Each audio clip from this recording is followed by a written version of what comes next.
are going to discuss how to select a model for cross-section data. So I will be discussing many scenarios. All of them are evolved through regression analysis, and the regression analysis that we discussed earlier was known as OLS. OLS कैसे नाम पड़ा? Ordinary least square. और ये नाम कैसे आया? वो हमने उधर डिस्कस किया था. Square of the residual should be minimum. So from that the name is least square. यानी this OLS method calculates the slope and intercept value by minimizing the square of the residuals. Other than that, it does not apply any other technical. But in real life, data might be more complicated, so it might require more processing. एक process ही करा सकते, लेकिन real life में it might require more things. So हम उसको बारे में discuss करने लगे. So we are going towards systematic way to understand what model to be used. Most of these models, there's video available. I can share the link. But for others, I will try to give examples later on. And the book that I shared, most of them are also there. So हम यहाँ पे problem का solution है, but solution को apply कैसे करना है? For that, there are videos available, and if there are any questions, I will talk about it. So systematically, solution में जाते हैं.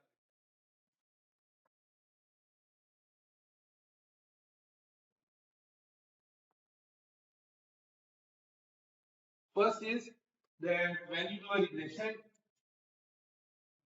you get the residuals there. Regression करेंगे, हमें उसके से residuals के data मिलेंगे. Residual is something that is a function of dependent variable, not explained. Similarly, about the profit, कि हमने profit पे regression model बनाया, for the first time for that company, तो उधर से हमें कुछ residuals मिले. As a statistician, this is error. But as a policy maker, this is some profit that we don't know why it has happened. So regression analysis में ये बता दिया कि पहले साल 1 million profit है, unexplained है, 50 million या 100 million profit था, 1 million unexplained है. For that company, 1 million is a big thing. So unexplained मतलब है कि we don't know how it came and we don't know how to bring it again. So regression analysis का अगला step क्या होता है? Find ways to how to bring it. नई variable ढूंढो, और छोटे हो जाओ. जितने वेरिएबल डालते जाओगे, आपके बड़ा हो जाएगा, छोटे हो जाएंगे. And यहाँ पे clean profit कम होता जाएगा. यानी you are able to tap on all the potential profit that is available. The random profit is not there because humans do not like random. क्या आपको मैं बताऊं कि आप पेपर लिख लो और मैं रैंडमली मार्क्स दे दूं? मेरे साथ सिलेबस तो बनाए या पैटर्न तो बनाए, कैसे लिखना है, किस तरह का पेपर है, मेरे को रैंडमली पेपर होगा, आप जो मर्जी लिख देना, मैं भी अकड़ पकड़ को मिल गया तो बना दूं.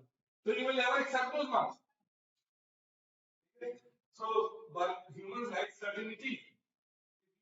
Know how to get that so that we can make sure how to maximize it. That's why profit regression is very pretty. So this is something that we have explained. That's the behind. Then we also discussed normality क्या है. I shared you one video. कि normality का मतलब क्या है? It also tells us some predictability. So if the residuals are not normal कब होंगे? जब उसका टोसिस बहुत बड़ा होगा या स्क्यूनेस जीरो नहीं होगा. टोसिस बहुत बड़ा क्या मतलब? उसमें आउटलायर है. Even though residual mean value is zero, but in one of the year, company has 10 million unexplained profit.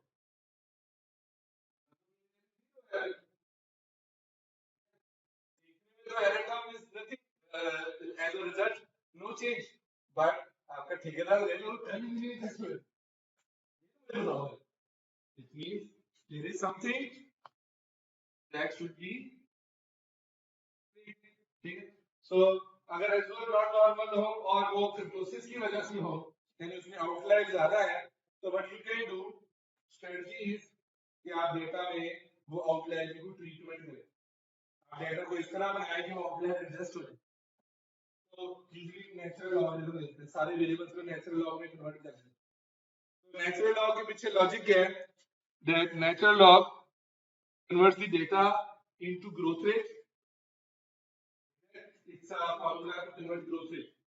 इसमें सेकंड ईयर की मैथ और से बड़ी हो, उसमें हमने थ्योरम भी पढ़ा हो कि ग्रोथ रेट का जो फॉर्मूला था वो था new minus old divided by old growth rate का। और अगर हम नेचुरल लॉग ले लें तो new minus old itself is growth rate, divide ही करना पड़ेगा। तो equal yes. So if the data has too many outliers, it will still have a stable growth rate. So data stabilize हो जाएगा, तो results भी stabilize हो जाएंगे. So if your independent variables residuals is not normal, maybe because of independent variables, then you can take natural log of the variables. It will solve the problem. यानी over दोबारा करनी है, variables का natural log लेना है, और natural log लेने के कुछ रीजंस और भी हैं, और इसी को डिटेल से there is another video that I made just to talk about that. When we apply log and for which kind of variables we apply log. मैं कुछ एग्जांपल दे देता हूँ जो डेटा ऑलरेडी रिलेटिव फॉर्म में होता है, जैसे परसेंटेज परसेंटेज में जो डेटा परसेंटेज में होगा वो ऑलरेडी रिलेटिव फॉर्म है, there is no need to apply log on that. इस डेटा में यूनिट्स होंगे, रुपीस, डॉलर्स, मिलियंस, वहां लॉग लेना पड़ेगा। एग्जांपल्स दी, I will share link for that too. ठीक है, नेक्स्ट डेटा नॉन नॉर्मल इसलिए भी हो सकता है कि आपका डिपेंडेंट वेरिएबल कंटीन्यूअस नहीं है बल्कि ऑर्डिनल है या नॉमिनल है।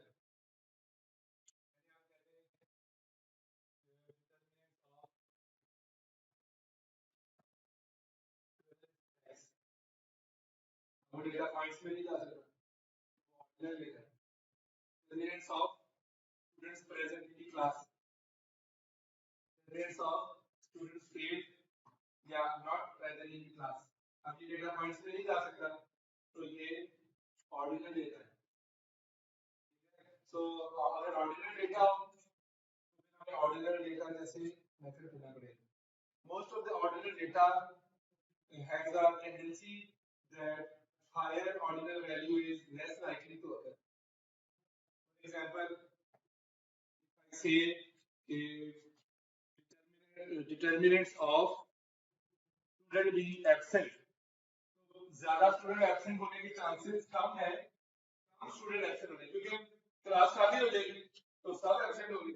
सो अगर डेटा ऐसा हो ऑर्डिनल डेटा जिसमें बड़ा नंबर आने के चांसेस छोटे से कम हो, तो वो उसको बोलते हैं पॉइजन डिस्ट्रीब्यूशन। जैसा नॉर्मल डिस्ट्रीब्यूशन है, पॉइजन डिस्ट्रीब्यूशन। पॉइजन डिस्ट्रीब्यूशन के पीछे लॉजिक ये है कि the numbers will not go into points and there will be not too many outcomes, but the bigger number has less likelihood. Number of deaths during a terrorist attack, number of houses damaged in an earthquake, number of students absent in a class, number of mistakes in an MCQ question। Whole number होगा, लेकिन बड़ा इस सवाल का answer में बड़ा number आने के चांसेस छोटे से कम होंगे, because there are people who are trying to reduce it. You will not try to give too many mistakes. You will not try all of them you are absent. You will not try let more people get damaged or hurt during a terrorist attack. A criminal will not try to be caught many times. समझ आ गया? It's human nature that the bigger event is less likely.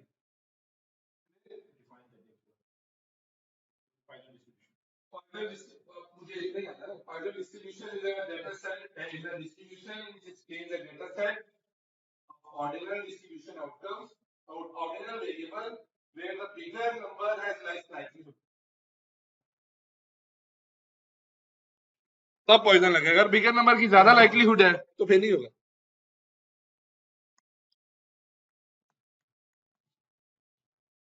सही है। सो अगर वो dependent variable count outcome है और Poisson distribution है, then will use Poisson regression. Dependent variable वही है, ऑर्डिनल वेरिएबल और इंडिपेंडेंट वेरिएबल है सिर्फ हम स्टेटा में जाएंगे और पॉइजन रिग्रेशन की ऑप्शन से जाएंगे, डिपेंडेंट वेरिएबल वही देंगे जो हमारे पास है और इंटरप्रिटेशन भी वैसे ही होनी है, वो बस उसके कैलकुलेशन का बैकग्राउंड में मेथड फर्क है। ठीक है। और अगर वो पॉइजन नहीं है तो उसको बोलते हैं ऑर्डिनल रिग्रेशन। ऑर्डिनल रिग्रेशन की बहुत सारी किस्में हैं, तो वो बुक में चैप्टर नंबर 3 में डिस्कस हुई हुई है। पहला है लॉजिक प्रोबेट, फिर है मल्टीनोमियल, वो दो डिस्कस हुई हुई है। ठीक है, यहां तक क्लियर हो गया। Next move forward. Next problem that can be multicollinearity. What was multicollinearity? There are too many the independent variables are related to each other. You propose the interventionary variables, but they are either calculated from each other or they are moving together. What it will lead? It will lead to some noise and it will create biasness in the estimates. ठीक है, यानी दो worker आ गए boss के पास, दोनों एक दूसरे की पीठ के पीछे बुराइयां कर रहे हैं। ठीक है, उनमें से एक काम कर रहा है, एक नहीं कर रहा, तो manager will not be able to find because they are creating a noise. शायद वो क्रेडिट दूसरे को दे दे जो काम नहीं कर रहा था। So it will create biasness if there is multicollinearity. You will not be able to find the correct interventionary variable. समझ आ गई बात? So पहली वजह क्या हो सकती है?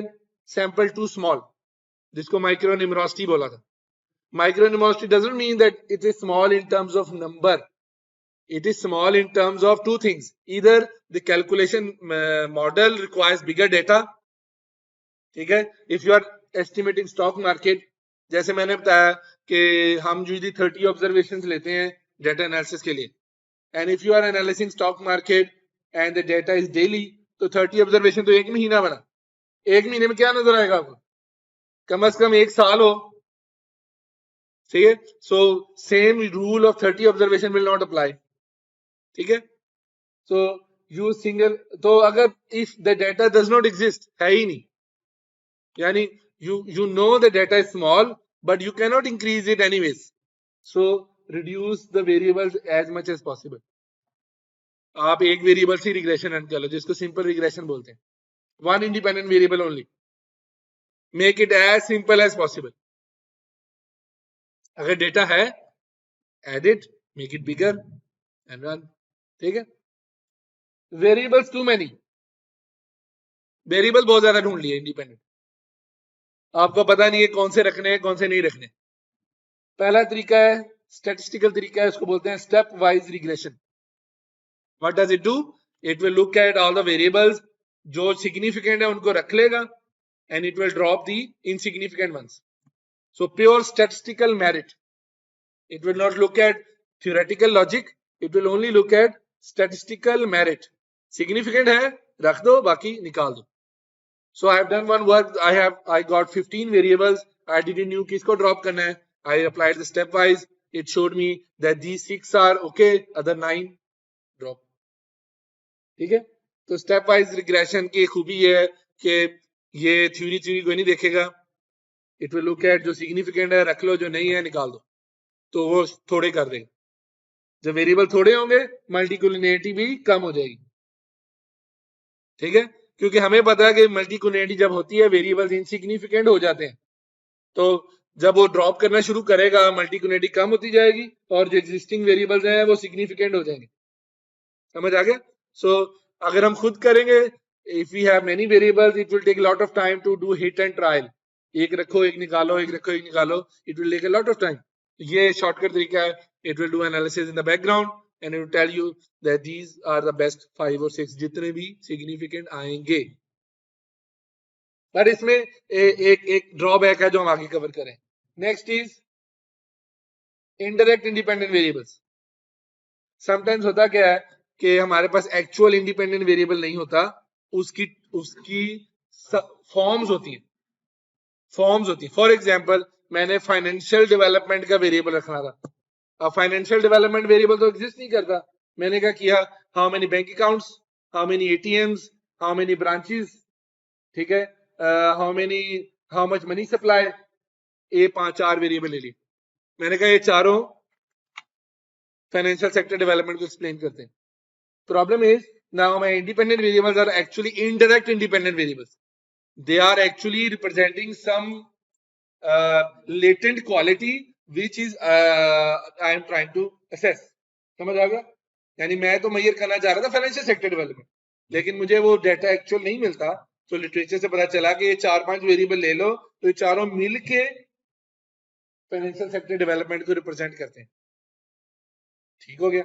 मैंने वो 5-6 वेरिएबल ले लिए, but because they all are representing same thing, it is highly likely that they will be collinear to each other, क्योंकि सेम एक उनका किबला सेम है, सब एक ही चीज की बात कर रहे हैं, तो उनके चेंज होना भी एक जैसा होगा, तो मल्टीकुलरिटी आएगी। सो अगर आपके इंडिपेंडेंट वेरिएबल इस तरह के हैं that they have a common explanatory outcome which you are actually trying to assess, it will create multicollinearity. For that we can make an index। उन सबको इस्तेमाल करो, 5-6 वेरिएबल्स को ज्वाइन करके एक वेरिएबल बना लो, उसको बोलते हैं indexing. Create an index variable. उसके लिए जो मेथड इस्तेमाल होता है उसको बोलते हैं principal factor analysis. Will do that later on. समझ आ गया? प्रिंसिपल फैक्टर एनालिसिस कब इस्तेमाल हो रहा है? When you have independent variables, all of them are actually club together in terms of some common quality। जब तक वो नहीं है, अगर कॉमन क्वालिटी नहीं है तो ऊपर वाला मेथड है स्टेप वाइज कि भी रैंडमली 15-20 ले लिए। अगर कॉमन क्वालिटी है, मेक एन इंडेक्स। ठीक है?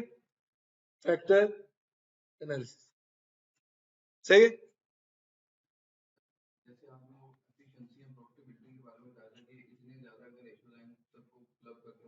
इंडेक्स बनाएंगे, इस तरह करेंगे। ठीक है? अब इसके अंदर 2 टाइप्स हैं, मैंने यहाँ एक बताई है। ठीक है?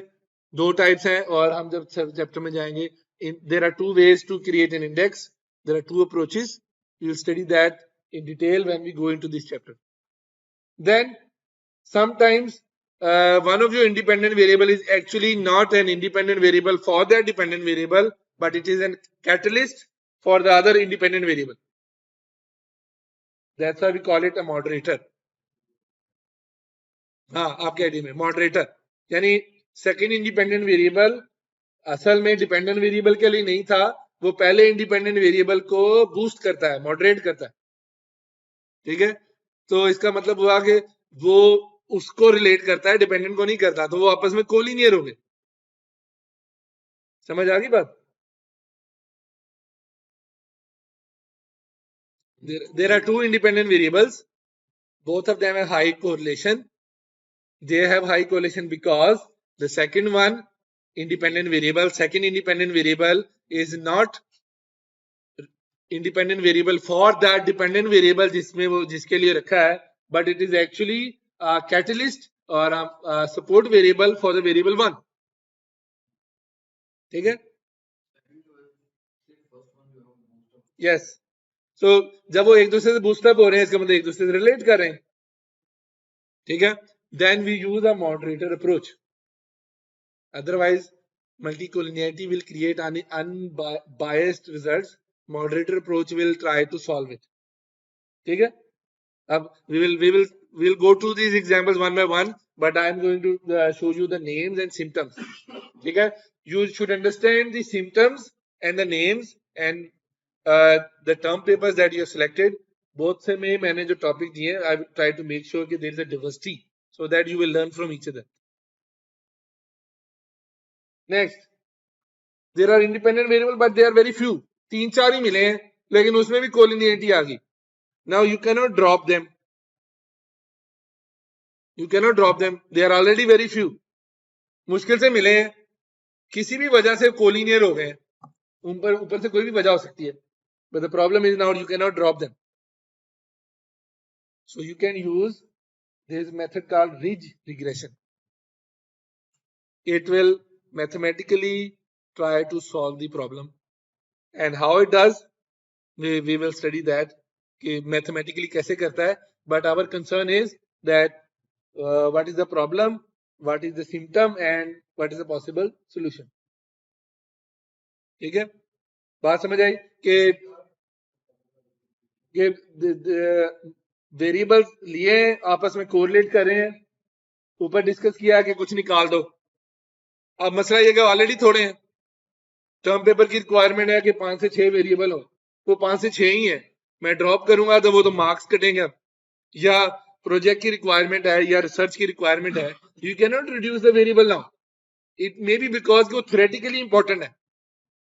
So what you will do, you will use regression. वो वेरिएबल ड्रॉप नहीं करेगा, वो मैथमेटिकली कैलकुलेशन में अल्टरेशन करेगा and it will give you the solution. वो मैथमेटिकल अल्टरेशन बुक में डेरिवेशन गिवन है. If you are good in maths you can study that, it will tell you कि कैसे हुआ. ठीक है, नेक्स्ट चलते हैं. हेटेरोस्केडास्टिसिटी. हेटेरोस्केडास्टिसिटी 3 मेजर वजह से हो सकता है. पहला क्या है कि नॉन लीनियर वेरिएंस आ गई. रेसिडुअल में वेरिएंस कांस्टेंट नहीं है, जो उसकी प्रॉपर डेफिनेशन है. You will take natural log. जब डेटा स्टेबल होगा वेरिएंसेस भी स्टेबल हो जाएंगे. तो बाकियों में तो करो ना. तो जो परसेंटेज डाटा वो ऑलरेडी स्टेबल होगा, बाकियों में देख लें. देखो ना, परसेंटेज का डाटा यूजुअली 100 से बड़ा नहीं होता, तो मैक्सिमम कितना हो जाएगा, 100 हो जाएगा. तो उसका मोस्ट डिस्टेबल वैल्यू इज 100 या 0, लोएस्ट. लेकिन जीडीपी है जो बिलियन ट्रिलियन तक जाता है, उसकी मोस्ट डिसेबल वैल्यू भी मिलियंस डिफरेंट होगी. इसलिए वहां लॉग लेने की जरूरत है कि उनका उसका जो जंप लगेगा वो मिलियंस में होगा. जो परसेंटेज का डाटा है उसका जंप कितना हो जाएगा, 50, 60, 70. वो भी बहुत बड़ी बात होगी, मैक्सिमम 5-10 होगा. समझ आ गई बात.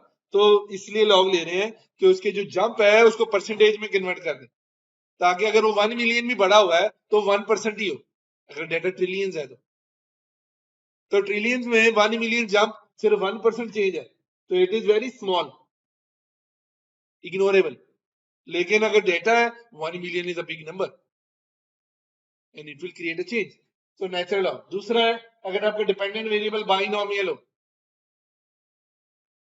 0, 1, determinants of successful in a job, determinants of getting successful in an interview. ठीक है, probability that you pass an exam, pass fail. ठीक है, employed or unemployed, accepted or rejected, binomial है. 2 categories है. So because there are 2 categories, so it will have heteroscedasticity. क्योंकि data 2 में ही घूम रहा है, तो उसमें पैटर्न्स आ जाएंगे, या उधर होगा या उधर होगा. प्रिडिक्टेबिलिटी आ गई ना, जब प्रिडिक्टेबिलिटी आ गई तो उसमें वेरिएंस भी आएगी. सो उसमें क्या कहते हैं, लॉजिक और प्रॉबिट एस्टिमेशन मॉडल. यानी वो डिपेंडेंट वेरिएबल बाइनोमियल हो, इंडिपेंडेंट वेरिएबल जो मर्जी हो, लॉजिक और प्रॉबिट. ठीक है, आप जरूरी ये नहीं है कि आपने डिपेंडेंट लॉजिक प्रॉबिट ले लिया तो आप लॉग नहीं लगा सकते. अगर आपके इंडिपेंडेंट वेरिएबल स्टेबल नहीं है आप फिर भी लॉग लगाएंगे. दोनों काम एक साथ करेंगे. Use a logit probit and take log on independent variables. और अगर मल्टी ऑलरेडी है तो अप्लाई दैट सॉल्यूशन आल्सो, कि लॉजिक प्रॉबिट है and you drop the variables which are insignificant. Logit probit लगाया लेकिन you created an index of independent variables. यानी यहाँ पे मैं थोड़ा सा इसलिए एग्जांपल दी that you can make a hybrid model because these problem will never come alone, एक साथ ही आना है. So your solution will be hybrid. ठीक है. Then last is dependent variable is multinomial, more than 2 categories, 3, 4, 5. So the model is multinomial logic model, MNL. ठीक है. Regression के algorithms है और इंटरप्रिटेशन के रूल्स वही है. थोड़े से फर्क जहां आएंगे वहां जब हम एग्जांपल करेंगे वहां बताता जाऊंगा. नेक्स्ट, स्पेसिफिकेशन प्रॉब्लम यूजुअली कब आती है, जब स्क्वायर वेरिएबल मिस हुआ होता है, non linear form missing. How you will do it, add a square variable. आपको कैसे पता चलेगा? रेजिडुअल्स बेंड हो रहे होंगे, आपको पता चल जाएगा। तो then you will theoretically find कि कौन सा वेरिएबल है जो नॉन लीनियर लिटरेचर में यूज हुआ है, हम भी वही रख लें, उसका स्क्वायर रख लेंगे। या remove the non linearity by taking log, आप वेरिएबल का लॉग ले लो, नॉन लीनियरिटी खत्म हो जाएगी। सही है। If there is instability, data में जंप आ रहा है, ठीक है, तो what you can do, you can find के डेटा में जंप किस किस ऑब्जर्वेशन पे है, वहां पे डमी वेरिएबल बना लो कि उसके लिए उसको 1 कर दो, बाकी के लिए 0। ठीक है, समझ आई बात? And then use that dummy variable as an independent variable. समझ आई बात? यहाँ पे कि डेटा में 100 ऑब्जर्वेशन थी, उनमें से कुछ ऑब्जर्वेशन है, for example I have got 100 students for interview and I am going to determine the probability कि किसको रखना है, बट उनमें से कोई 5-10 ऐसे हैं जिन्होंने कोरोना के दिनों में मैट्रिक किया था, तो उनके उनका लॉजिक ही डिफरेंट है, उन्होंने ऑनलाइन पढ़ा था। ठीक है, मोस्टली आप लोगों ने भी बीएस किया होगा ऑनलाइन। ठीक है, तो जो उन्होंने मैट्रिक इंटर किया उनका लॉजिक ही डिफरेंट है, क्योंकि उन्होंने एक एग्जाम ही नहीं दिया हुआ और वो साल पढ़ा भी नहीं हुआ, ऑनलाइन ही था। तो उनके बात ही डिफरेंस। तो how you estimate there, you will find your, if you add them in the model they will create unstability, क्योंकि उनके रिजल्ट टोटली डिफरेंट हो गए। You create a dummy variable, a new variable, we call it dummy.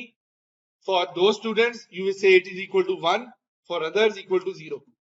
आज इसकी हम activity करेंगे and how to create a dummy variable and how to use it, तो वो यहाँ पे इस्तेमाल करेंगे और उसी OLS में उसको सॉल्व कर लेंगे। अगली एग्जांपल, ऑटो कोरिलेशन कैसे चेक होती है?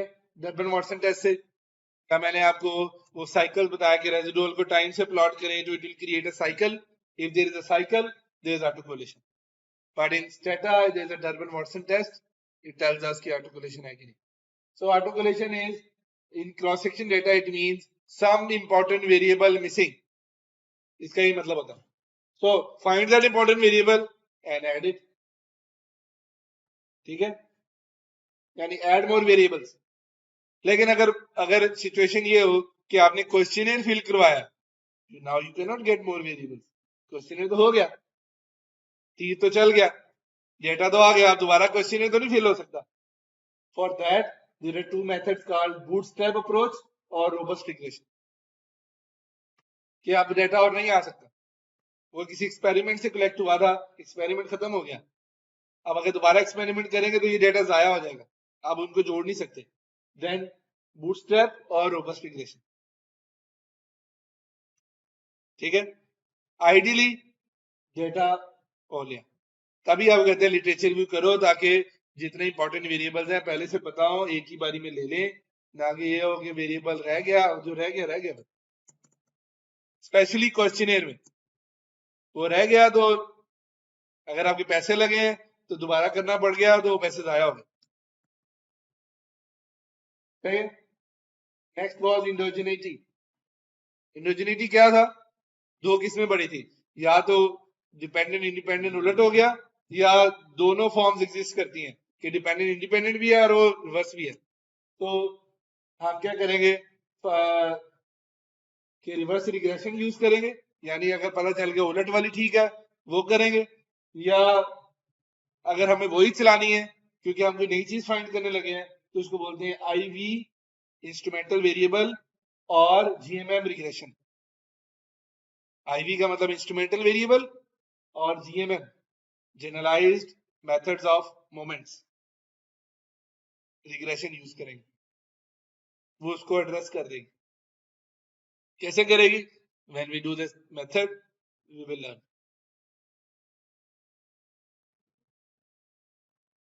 जनरलाइज्ड मेथड ऑफ मोमेंट्स, ये OLS का एक काउंटर मेथड है।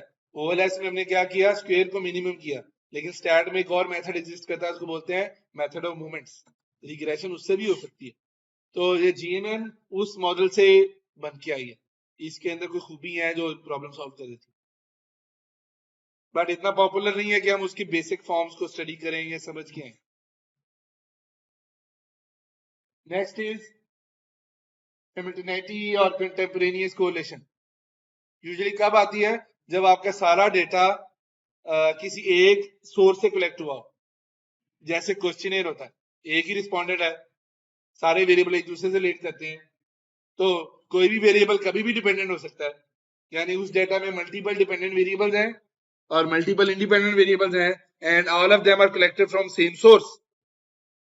सो देयर इज हाईली लाइकली कि डिपेंडेंट वेरिएबल आपस में रिलेट करते हैं और इंडिपेंडेंट आपस में करते हो। So we use simultaneous equation model या स्ट्रक्चरल इक्वेशन मॉडल। दोनों में थोड़ा सा फर्क है, लेकिन दोनों का सोर्स से वजह सेम ही है। वजह सेम ही है क्यों लगा रहे हैं, लेकिन उनकी डिजाइनिंग में थोड़ा सा फर्क है। सिमल्टेनियस इक्वेशन मॉडल या स्ट्रक्चरल इक्वेशन मॉडल।